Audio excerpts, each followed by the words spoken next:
Assalamu alaikum. Welcome back once again to a new class with Nurujaman arranged by English Aid Thakurgaon. আজকে নাম্বারের দ্বিতীয় class সম্পর্কে আমি আলোচনা করব। এই দ্বিতীয় ক্লাসে যে বিষয়গুলো নিয়ে আলোচনা করা হবে এই বিষয়গুলো অত্যন্ত গুরুত্বপূর্ণ। যে কোনো প্রতিযোগিতামূলক পরীক্ষায় এই ধরনের জিনিসগুলো বেশি এসে থাকে। চলুন মূল ক্লাসটি শুরু করা যাক। তো আজকে নাম্বারের ক্লাস 2 সম্পর্কে আমরা আলোচনা করব। প্রথমেই যে টপিকটা আমি এখানে 1, 2, 3, 4 এই চারটি টপিকের উপর আলোচনা করব। এখানে বলা হচ্ছে যে এই যে ওয়ার্ডগুলো used as plural and takes plural verb, এই ওয়ার্ডগুলোর পরে আপনি অ্যাস যোগ করতে পারবেন না। এই ওয়ার্ডগুলোর পরে আপনি অ্যাস যোগ করতে পারবেন না, এটি একটি শর্ত। তারপরে হচ্ছে এই ওয়ার্ডগুলো প্লুরাল ধরা হয়। যে ওয়ার্ডগুলো এখানে লেখা হয়েছে আমি বাংলা লিখে দিয়েছি, আপনারা যাতে ওয়ার্ড মিনিংটাও জেনে ফেলেন। তো এই ওয়ার্ডগুলো প্লুরাল ধরা হয় এবং এরপরে যে আপনি ভার্বটা ইউজ করবেন সেটাকে আপনাকে প্লুরাল ধরতে হবে, প্লুরাল ভার্ব নিতে হবে। প্লুরাল সেটা অক্সিলিয়ারি হোক বা মেইন ভার্ব হোক, ডু ভার্ব হোক, সেগুলোকে আপনাকে কি করতে হবে? অক্সিলিয়ারি নিতে হবে। তো পিপল জেন্ট্রি ভদ্র সম্প্রদায়, পিজেন্ট্রি চাষি সম্প্রদায়, সোয়াইন শুকর, নোবিলিটি আভিজাত্য, তারপর হচ্ছে পোলট্রি, পোলট্রি মানে জানেন আপনার পুলিশ, ফক লোক, মেনকাইন্ড মানবজাতি, পারফিউমারি আপনারা জানেন যে পারফিউম থেকে পারফিউমারি আসছে, মেজরিটি, ক্যাটল, অডিয়েন্স।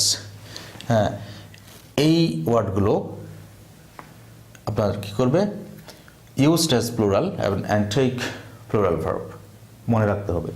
তো কি করে মনে রাখা যায় সেই পদ্ধতিটা আপনারা নিজেরাই আবিষ্কার করবেন এবং ভবিষ্যতে এগুলো শর্টকাট ওয়ে আবিষ্কার করে আপনাদের আমি দেওয়ার চেষ্টা করব, যে একটি ছন্দের মাধ্যমে সমস্ত ওয়ার্ডগুলো কি করে মনে রাখা যায় সেরকম ব্যাপারগুলো নিয়ে আমি কাজ করছি। গ্রামারের যে কঠিন বিষয়গুলো সেগুলো আমরা শর্টকাট ওয়েতে একটি ছন্দের মাধ্যমে কি করে মনে রাখতে পারি।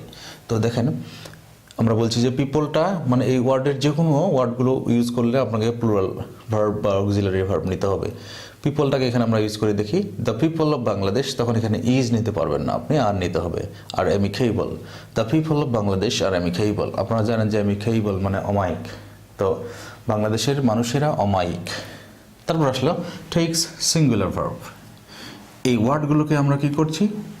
সিঙ্গুলার হিসাবে ইউজ করছি। তো এগুলো কি করবে? সিঙ্গুলার ভার্ব অবশ্যই গ্রহণ করবে। যেমন আমরা এর পরে গোজ বসাই, তো সেরকম একটা ব্যাপার হয়ে দাঁড়াবে এস বাই এস ভার্বের সাথে যোগ হবে। যদি ভার্ব বসে, যদি অক্সিলিয়ারি ভার্ব বসে, তাহলে সিঙ্গুলার অক্সিলিয়ারি ভার্ব আপনাকে নিতে হবে। তো ব্রেড, সিনারি, এক্সপেন্ডিচার, প্রতিটা ওয়ার্ড এখানে নৌন মনে হয়েছে আমার কাছে আপনাদের নৌন মনে হয় যে আপনারা জানেন এরকম আমি, সেজন্য বাংলা এখানে লেখা হয়নি। Bread, scenery, expenditure, furniture, machinery, information, business, stationery, jewellery, knowledge, luggage, baggage, ETC. তো এগুলো কি, এই ওয়ার্ডগুলো কি হচ্ছে? Takes singular verb and used as singular, singular হিসাবে এগুলো ওয়ার্ড ব্যবহার করা হয়। এবং সিঙ্গুলার ওয়ার্ডের পরে আপনারা জানেন, হ্যাঁ, আপনারা সিঙ্গুলার ভার্ব বা সিঙ্গুলার অক্সিলারি ভার্ব আপনাদের নিতে হবে। তারপর এগুলো ওয়ার্ডকে আপনাকে কি করতে হয়? প্লুরাল হিসাবে ইউজ করতে হয়, এবং প্লুরাল ওয়ার্ড হিসাবে যদি ইউজ করা হয় তাহলে এটা কি করবে? প্লুরাল ভার্ব বা অক্সিলারি ভার্ব নেবে। তো দেখি ওয়ার্ডগুলো গুডস, ভেজিটেবলস, অডস মানে মতভেদ এখানে, thanks, compliments, regards, assets, belongings, savings, earnings, হ্যাঁ, তারপর হলো circumstances, glasses, scissors, congratulations, trousers, pants, টুপস, অ্যাশেস। এখানে আর্নিংস অ্যাসটা যোগ হয়নি এখানে। তো আপনারা ধরে নেবেন এই ওয়ার্ডগুলো কী করা হয়? Used as plural and takes plural verb. আপনারা জানেন প্লুরাল ভার্ব তখনই নেই যখন সামনের ওয়ার্ডটাকে, সাবজেক্টটাকে, নাউন বা প্রোনাউনটাকে আমরা কী করছি? প্লুরাল হিসাবে ইউজ করি। তো এই ওয়ার্ডগুলো টেকস প্লুরাল ভার্ব। তারপর লাস্টেরটা আসলো tax singular verb though its ending is S. বলছে টেক সিঙ্গুলার ভার্ব দো, যদিও, ইটস এন্ডিং এটা শেষ হয়েছে, হ্যাঁ, উইথ অ্যাস দিয়ে শেষ হয়েছে যদিও, তাও এটাকে আমাকে কি করতে হবে? সিঙ্গুলার ধরতে হবে। অনেক সময় আমরা করি কি, অ্যাস দেখলে এটাকে প্লুরাল বানিয়ে দিই, এরকম নয়। তো আসলো ফিজিক্স, ম্যাথমেটিক্স, ইথিক্স, গ্যালোস ফার্সিকাস্ট, politics, economics, electronics, gymnastics, news, wages, measles মানে হাম, অ্যাথলেটস, অর্ডার্স, ইনিংস। এই ওয়ার্ডগুলো কী করতে হবে আপনাকে? Take singular verb though its ending is S. S থাকলেও আমাকে সিঙ্গুলার ভার্ব বা সিঙ্গুলার অক্সিলারি ভার্ব ইউজ করতে হবে। তো dear friends, dear learners, dear viewers, number is so much easy and so much hard, and we have to be perfect in English because we have to shine our life.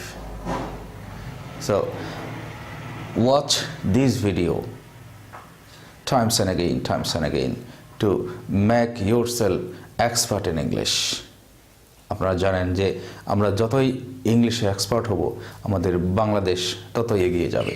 তো বাংলাদেশকে যদি আপনি ভালোবাসেন, নিজেকে যদি ভালোবাসেন, অবশ্যই আপনাকে ভালো ইংলিশ শিখতে হবে। যত ইংলিশ ভালো শিখবেন তত ভালো বাংলাদেশ এগিয়ে যাবে। তো এটা বাংলাদেশের প্রতি আপনার কন্ট্রিবিউশন। Keep learning English. আজকের ভিডিওটি এ পর্যন্তই। পরের ভিডিওটিতে আরেকটি চমৎকার বিষয় নিয়ে, এই নাম্বারেরই চমৎকার একটি বিষয় নিয়ে দেখা হবে। সেই পর্যন্ত ভালো থাকবেন। Be fine, keep everything fine. আসসালামু আলাইকুম।